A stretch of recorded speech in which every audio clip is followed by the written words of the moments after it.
couple of clips there, some of the processes we're going to be looking at in this video. This is behind the scenes making the music for the recent Wildfire post. So these are the three main modules we're going to be using for this process, is the Morphagene and the Mimeophone, both by Make Noise, and then by the sample slicer here by Ginkosynthese. And we're looking to introduce some noise just to try and get some natural width into the mix without overly relying on stereo wideners or the Hass effect and other things that we'll be looking at later down the line in the software. Okay, so we're going to start off here with the Morphagene, and we've just got some C noise in here. I've put some splices in already, but we're just looking for interesting little sort of rhythmic sections of this C, which this is one.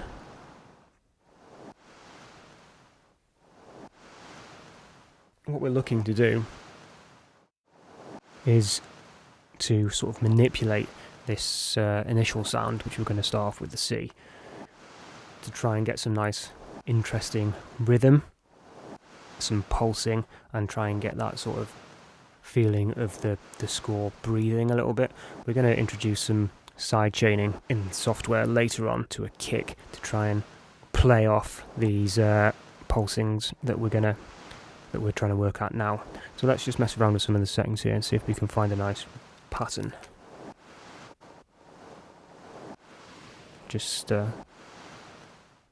scanning through this splice here to try and find a nice sort of start point. And let's elongate it a bit with the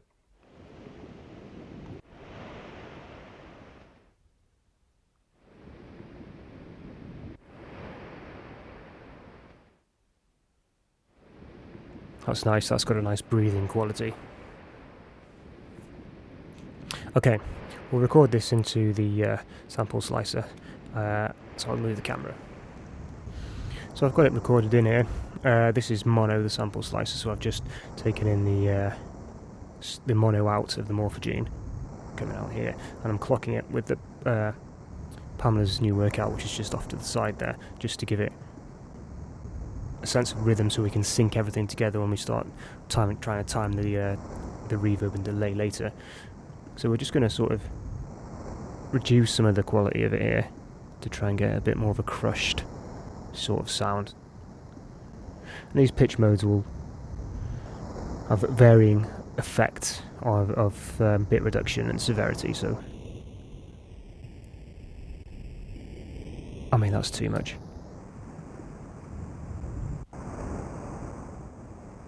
Quite want that little gap at the end.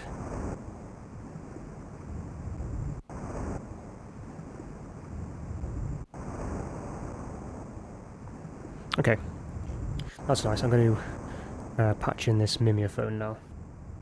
So we've got the Mimeophone patched in here now. This is going to help us give us some width, but also soften it up a bit so we can sort of start to bring in some of this.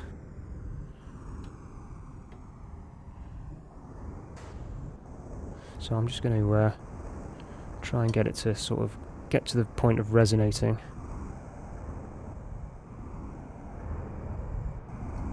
It's phasing a little bit there.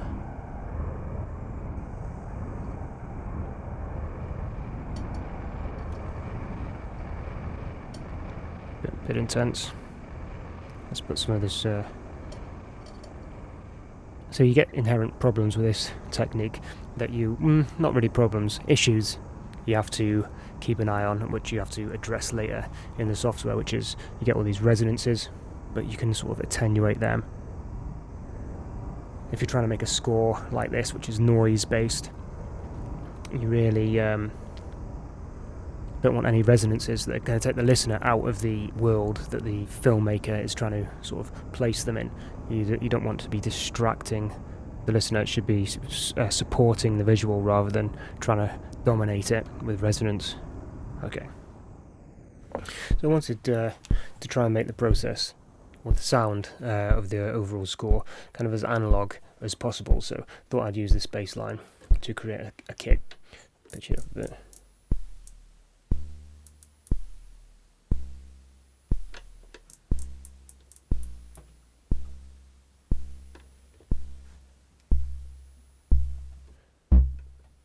give it a bit of drive, shorten it off, make it snappier. Something like that, just pumping away in the background, gives the wave sort of sequence that we were working on something to play against with a bit of push and pull.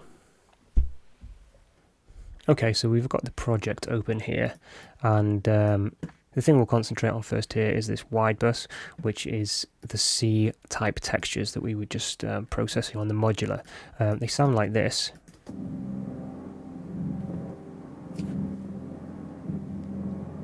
So they sound quite bit crushed, that is, or bit reduced I should say rather, which is the sample slicer working, and you can hear them sort of like moving backwards and forwards in a kind of sort of breathing motion. I've cut off some of the lows because there's a lot of a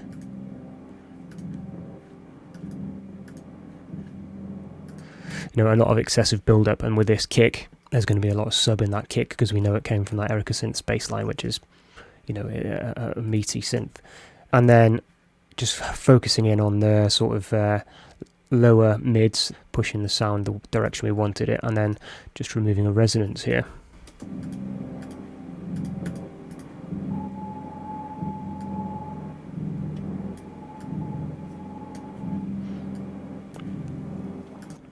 And those resonances are going to be popping up all over the place with this sort of process where you're getting stuff to resonate. You're going to get those sorts of resonances popping up, and you need to remove them sympathetically so you're retaining some of the character. Ignoring these two synthy lead elements down here, this is the whole mix, including the kick and some of these other bits we'll cover in a second.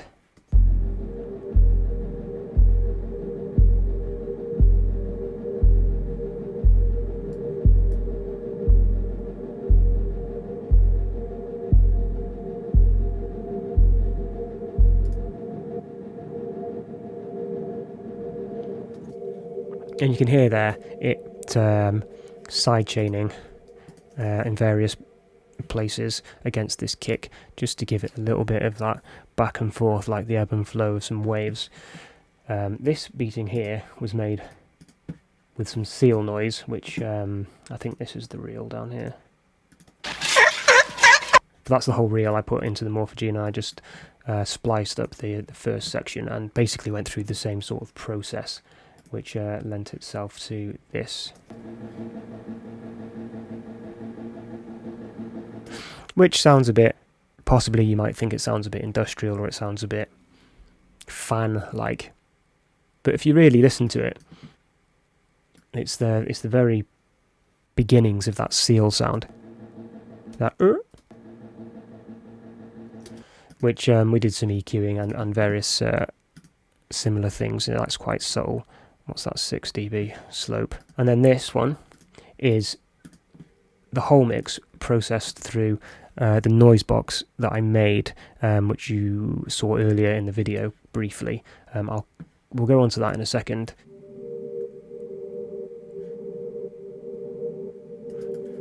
And you can hear it slightly better at the end where it's the melody.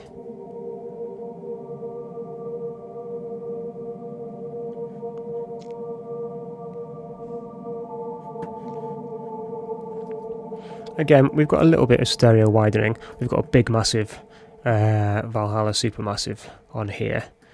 We'll get into the nitty-gritty of this in a second. Again, the EQ I mean, it looks aggressive, but it's not really. We've got some resonance removal. That one in particular is doing a lot.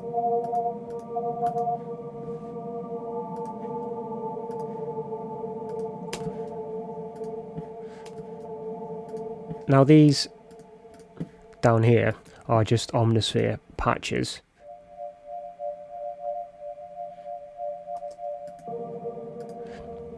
Just to try and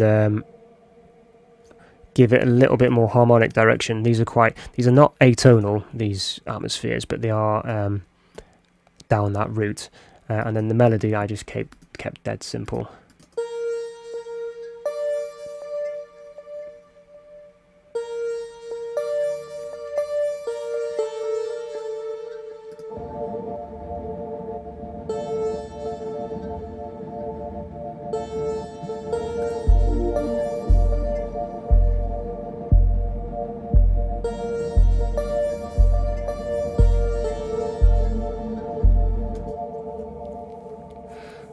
Now, with this sort of mix and this sort of brief, it's really about reinforcing the visual.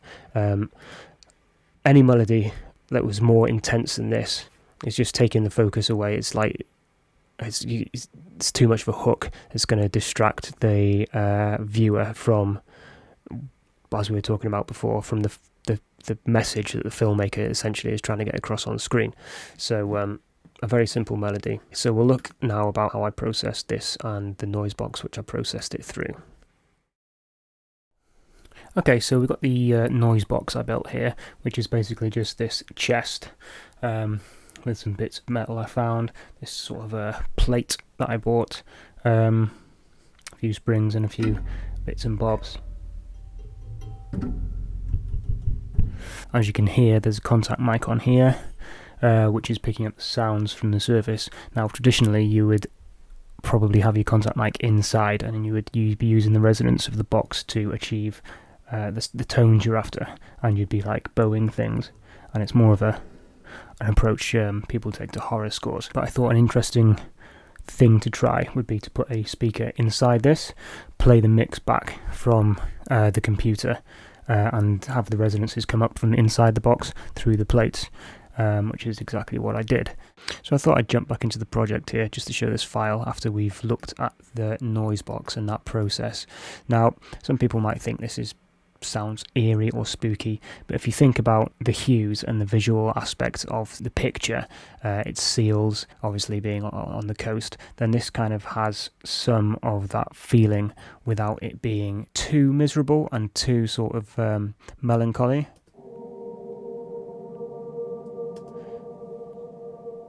Just bringing across some of those tones of like big coastal caves, but it's important to try and represent the environment with the textures within your score.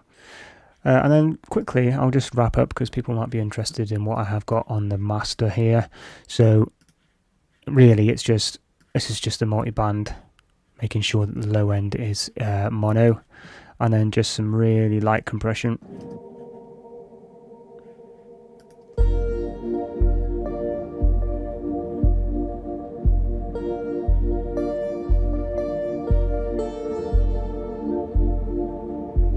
So you can see there we're sort of maybe getting 2 dB of compression.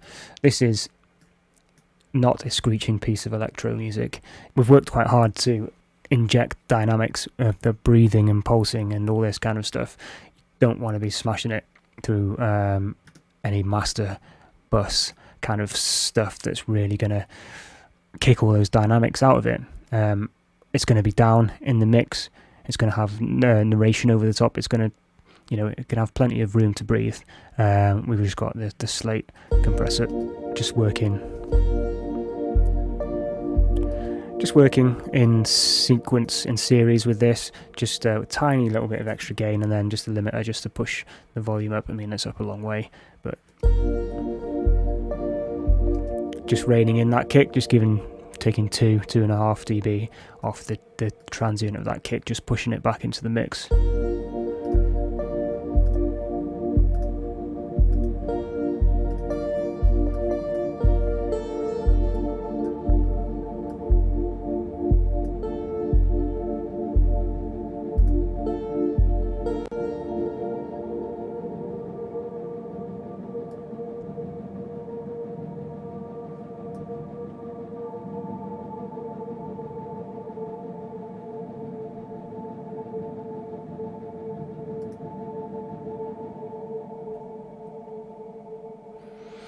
So there you go, that's pretty much the whole process.